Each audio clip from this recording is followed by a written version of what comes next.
Good afternoon. Our top story this hour. Turkey's offensive in Syria's Afrin region is now in its 9th day.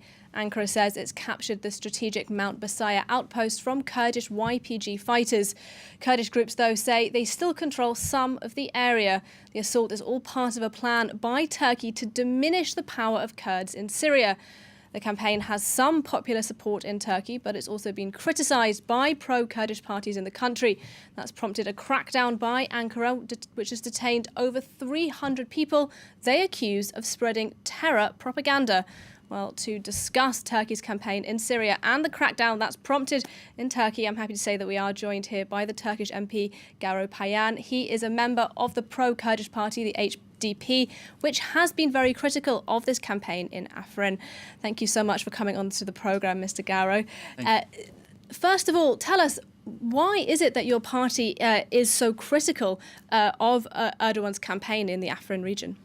Afrin is a diverse safe haven which has managed to stay out of this Syrian civil war fire.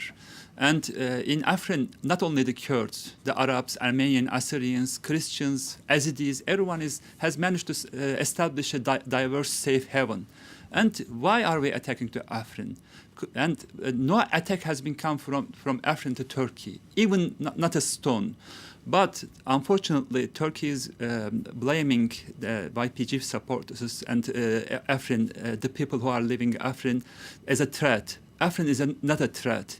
And we have to think about a democratic, if we want to think about democratic Syria, we need safe havens like Afrin. But we don't need to attack to Afrin. That is why we are criticizing our government. Well, Erdogan would say the YPG there are affiliated with the PKK, which are a terrorist organisation. How do you respond to that claim? No, people are trying to keep their houses.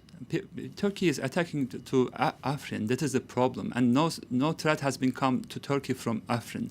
But and they are trying to save their houses. And the people, not only the Kurds, the Armenians, Assyrians, the Arabs are there, and so many refugees have moved to Afrin in the Syrian civil war. Afrin's population was about 300,000. Now it is about 800,000 people are staying in there in safe havens. So why are we attacking to Afrin? That is the biggest problem. We have to think about it. And moreover, Afrin is a diverse safe haven which supports gender equality and a diverse haven. That is the model we need to support in the Middle East, Syria and Turkey. That is what we are supporting Afrin's autonomy and people in Afrin. We need to stop this war, and unfortunately Erdogan is attacking on the people who says we need to keep the peace and democratization, and he's detaining so many people in Turkey who supports the peace. This is the biggest problem, so we need to show our solidarity to the people and to the system which supports plurality and diversity. What's your view of what the United States is doing for the moment? They, of course, had supported the Kurds in Syria in their fight against the Islamic State. Now it seems they've slightly distanced themselves from the Kurds. Do you feel like Kurds in the region are being abandoned by the United States? It's not only about the Kurds. The Kurds are suffering, Arabs are suffering, Christians are suffering in Syria, and it is a big game of the big powers. We need to, all the region's peoples have to come together, the Kurds, Turks, and the Arabs, to establish the safe havens, have to live together, to manage to live together.